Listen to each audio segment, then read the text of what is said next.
हम अगर ले ले तो कष्ट भी हो, तो खैर हम उससे कोई मायने नहीं रखते हैं।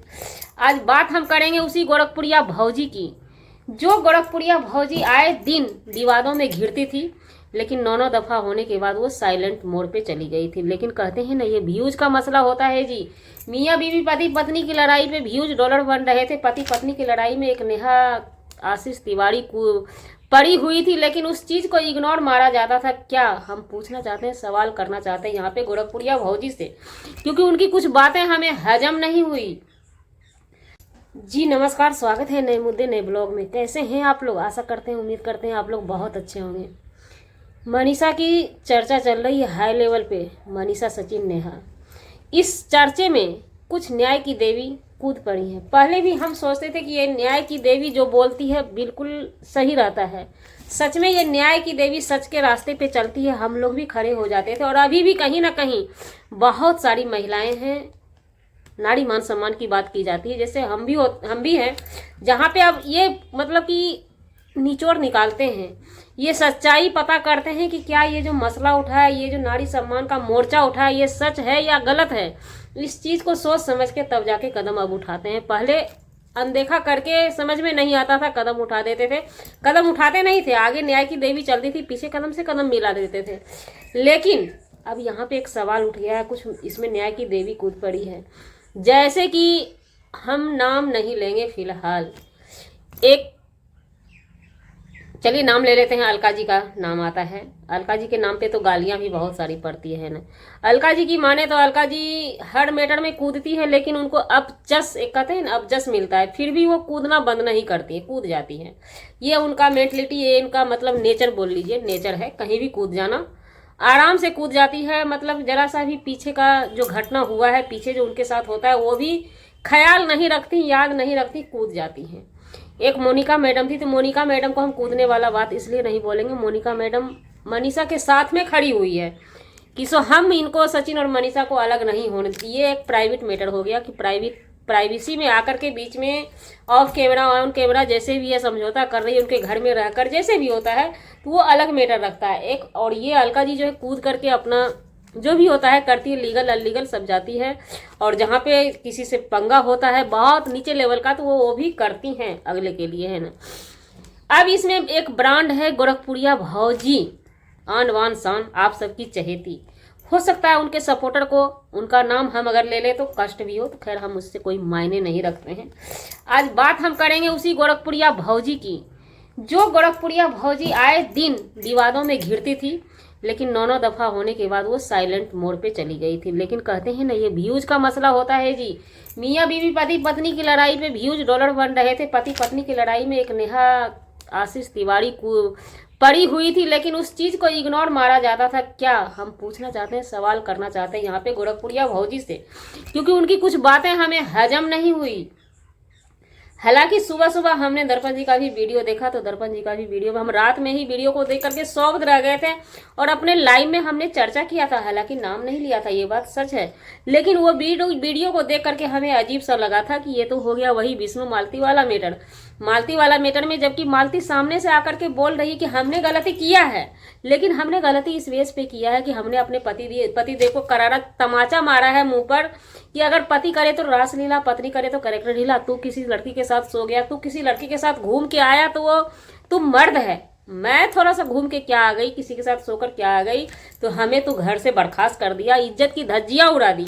सिखाने के लिए वो मालती चौहान का कहना था कि हमने उसे आँख खोलने के लिए ऐसा किया है।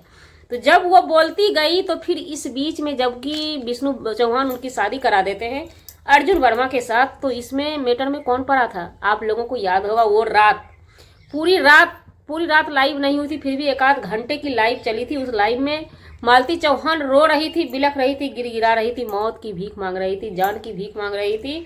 वो बार बार बोल रही थी कि मैं अभी पंखा से लटक जाऊंगी। तो सबने उसे क्या सजेशन दिए थे कि नहीं, वहां पे मरने का कोई मतलब नहीं रह जाता है आपका।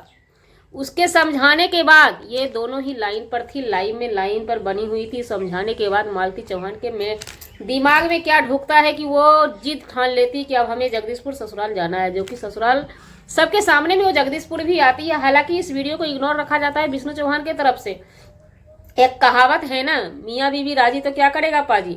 जब पति अपना, और एक कहावत ये भी है, जब खुद का सिक्का खोटा हो तो हम दुनिया वाले से कुछ नहीं लड़ सकते, ना दुनिया में कुछ कर सकते हैं। वही मालती चौहान के साथ हुआ था, उनका खुद का पति ही खोटा निकला, उनके साथ दगाबाजी किया तो वो किसी के साथ कुछ नहीं कर सकी, इंसाफ इंसाफ जीते जी नहीं ले सकी। मरने के बाद क्या पता मिले या ना मिले, ये हम कंफर्म नहीं है। अभी मैटर फिलहाल नेहा आशीष तिवारी और मनीषा और सचिन की चल रही है, तो इस मैटर में गोरखपुरिया भौजी का जो कहना है हमें कुछ हजम नहीं हुआ। हालांकि अलका जी का बहुत सारी बातें हमें हजम नहीं हुई। एक वीडियो हमने शॉर्ट वीडियो किसी की देखी है, उसमें अलका जी का आवाज़ है, वो बोल रही है कि अगर तू, मैं दोनों बच्चे की कसम खाती हूँ, अगर तू ऐसा करेगी तो तू कभी लाल औलाद की मुंह नहीं देखेगी, तू बांझ की बांझ रहेगी। तो मैं अलका मैडम एक बात आपसे कहना चाहती हूँ, ये अगर इंसान के पास पावर हो जाए ना, किसी को हम बद्दुआ दे दें उसका विध्वंस हो जाए, और किसी को हम दुआ दे दें तो वो उसकी उठान आ जाए, उसकी चकाचक आ जाए, मतलब बहुत अच्छी लाइफ मिल जाए, तो शायद हमें नहीं लगता है कि आपको सोशल मीडिया पर रहने की ज़रूरत है। तब तो आपको पकड़ के हमारे देश के मोदी जी केंद्र से ही आदेश आ जाएगा, आपको किसी मंदिर में बैठाया जाएगा वहाँ पे ही, और आपकी भी अच्छी खासी कमाई बनेगी, और भी दूर दूर से लोग आएंगे आपसे दुआ बद्दुआ दोनों लेने के लिए, है ना। लेकिन हमें नहीं लगा कि ये बद्दुआ देकर के मनीषा को आपने कहीं से भी सही किया। जिस तरह से आप कह रहे हैं कि नेहा आशीष तिवारी एक महिला है, नारी मान सम्मान से मोर्चा उठा है, गोरखपुरिया भौजी भी आवाज उठाई है कि नेहा आशीष तिवारी देश छोड़ाना चाह रही थी। तो हम गोरखपुरिया भौजी आपसे पूछना चाहते हैं, अगर उस चैट पे आपको भरोसा नहीं है, सचिन मनीषा के चैट पे में ये साबित होता है कि सचिन उसे कह रहा है मिलने के लिए एक बार बात करो, जान एक बार बात करो, लेकिन वही नेहा परेशान कर रही है ऑफ कैमरा उसको, मनीषा को, कि हमें एक बार बात करवा दो, तू ऐसा नहीं करेगी तो मैं तेरे साथ ऐसा करूंगी। ये धमकी दी हुई है मनीषा, जो कि खुलेआम आकर के बोली है कि समय आने के बाद मैं अपनी बातें रखूंगी हर प्रूफ के साथ। तो वो क्या चीज़ है, मैं पूछना चाहती हूँ गोरखपुरिया भौजी आपसे कि मनीषा के साथ वो जो हो रहा था वो क्या थी। मनीषा के साथ अगर शॉर्ट वीडियो, एक मैसूरी वाला वीडियो फिर से वायरल हो रहा है कि वहाँ पे एक रील्स बना ली थी मनीषा जी अपने पति के साथ, तो नेहा जी वहाँ से भाग गई थी, और वहाँ से उसका कल मुहा पति, गाली देने का मन हमें भी करता है, दुनिया गाली देगी ऐसे पति को, वो पति भागे भागे नेहा आशीष तिवारी के पीछे चला गया था। हालांकि मनीषा जी का कहना है कि हमारा भी तेवर गर्म हो गया। तो हम गोरखपुरिया भौजी आपसे एक बात कहना चाहेंगे कि इस मैटर में हमें नहीं लगता है, आपको लगता है कि सिर्फ सचिन दोषी है, नहीं, हमें नहीं लगता है, हमें लगता है कि दोनों ही नहीं, अब तो थोड़ा जिम्मेवार आधा का आधा, 100 में 50% जिम्मेवार मनीषा भी है। क्योंकि सरिता जी का ये वीडियो देख करके कि एक हाथ में कोई भी मर्द अपनी पत्नी का हाथ लेगा, और कोई भी ABCD XYZ माँ बहन जो भी है ऐसे करके हाथ लेगा और बोलेगा कि इससे बात कर रहे हैं तुमको क्या दिक्कत है, तो वो जरूर बोलेगी। और उसमें भी उससे पहले सरिता को वो बता चुकी थी मनीषा, जो कि हर वीडियो सरिता जेठू भाई के चैनल पे रखा हुआ है प्रूफ के तौर पे। तो उसको देख करके आप क्या कहना चाहेंगी? उस वक्त जब मनीषा कह दी कि हमें इन सब बातों से कोई प्रॉब्लम नहीं है, कोई बोल रहा है तो हमारे आपके बीच लड़ाई लगा रहा है, तो इस बेस पे आप कैसे कह सकते हैं कि सचिन ही, सिर्फ गुनहगार सचिन ही है? हमारी मानी जाए तो दोनों को बराबर की थू होनी चाहिए। जितना थूक सचिन पे पड़ रहा है उतना नेहा को भी पड़ना चाहिए, और जो सिर्फ नेहा को थूक दे रहे हैं वो सचिन को भी थूक दीजिए, बराबर के जिम्मेवार हैं। जब जब मनीषा ये सवाल उठाती है कि हमारे पति ने माफ़ी मांग लिया, क्या आपके पति किसी के पास सोकर आएंगे और माफ़ी मांग लेंगे तो क्या आप अपने पास रहने दीजिएगा? ये सब जब सवाल मनीषा जी से किया गया तो मनीषा जी आकर के इसके बदले में रिप्लाई दी है, साफ तौर पे कहा है कि नहीं, ऐसे पति को हमने ना माफ़ किया है, ना मैं आगे माफ़ करूंगी। पब्लिक के कहने पे ही अगर वो माफ़ करे तो करे, लेकिन मनीषा जी अपने तरफ से साफ सफाई दी कि हमने अपने पति को माफ़ नहीं किया है, और ऐसा कुछ अभी तक वीडियो में देखने से नहीं लगता है।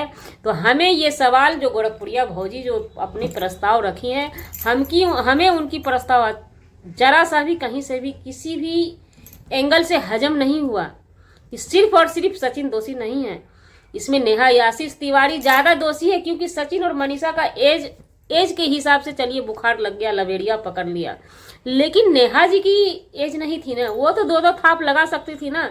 ये सब चल क्या रहा है, किस चीज़ की उनको कमी थी?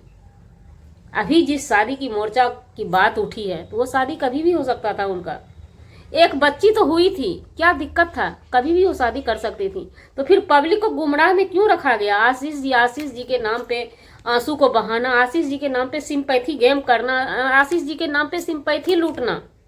पब्लिक तो इमोशनल हो जाती थी इसी वीडियो को देख करके ना, कि कौन ऐसी पत्नी होगी कि अभी तक अपने नाम से पति का नाम जोड़ी हुई है। लेकिन ये लोग नहीं जानते थे कि उनके आड़ में इनका गुलछर्रा भी चल रहा है ना। तो इसलिए हमें किसी एंगल से नहीं लगता, और हम अपनी पब्लिक से भी कहना चाहेंगे कि आप लोग इस चीज़ को किस नज़रिया से देखते हैं। क्या सच में सिर्फ और सिर्फ सचिन गुनहगार हैं? कहीं से भी सचिन सिर्फ गुनहगार नहीं लगते हैं। इसमें जितना गुनहगार नेहा आशीष तिवारी हैं, उतना गुनहगार सचिन भाई हैं, उतना गुनहगार मनीषा जी भी हैं। क्योंकि मनीषा जी की जो वीडियो वायरल, जो वीडियो आ रहा है सरिता जी के थ्रू वीडियो आ रहा है बाहर, वो सब क्या है। हालांकि उस वीडियो पे अप्सरा मॉम का जो कहना है, ये बात हमें भी हजम नहीं हुआ। लेकिन एक बात होता है ना कि एक माँ क्या कर सकती है। एक माँ जो है ना, माँ अपने बच्चे के लिए ना मुंह खोल, ऐसे माहौल में ना मुंह खोल सकती है ना मुंह बंद कर सकती है। उस माँ पे क्या बीतता है वो माँ बाप ही जान पाएंगे। तो जी, हमारा वीडियो बनाने का मतलब किसी व्यक्ति विशेष से नहीं था, ना ही किसी के आत्मसम्मान को ठेस पहुंचाने का था। अगर जाने अनजाने आपके आत्मसम्मान को ठेस पहुंची, उसके लिए सॉरी, क्षमा चाहते हैं। मिलते हैं किसी नेक्स्ट ब्लॉग में नए कंटेंट के साथ।